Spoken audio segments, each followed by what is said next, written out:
8 Pro mashinamizni nasib qilsa xudo xolasa mana korobkasini yog'lanib to'kamiz. Nimaga deganda ko'rsatish uchun har 30 mingda yog'ni alishtirish kerak mana ahvoli.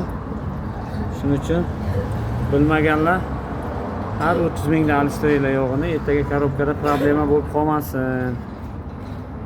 Men katta usta ham shu narsani aytib o'tibdilar. Nasib qilsa xudo xolasa alishtirib cho'tki qilib beramiz. Tak, mana 4 ta svechani ham yangisidan qo'yamiz. Mana o'ziniki propisk zajigani bergan. Mana musi mana ishlagan. Mana bular umuman ishlamagan. Oppoq bo'lib yotibdi. Tak, motor mo'ylarni qo'yamiz. Mana rangi premium Heat Plus bir aksiya qilib qo'yganmiz bu yog'. Kimga shunaqa xizmatlar kerak bo'lsa, telefon qilib kelasizlar. Motor, ходовой, korobka, elektronika hamma ishlarni qilib beramiz. Nasib qilsa, xudo xolasa. Sog' bo'linglar, salomat bo'linglar.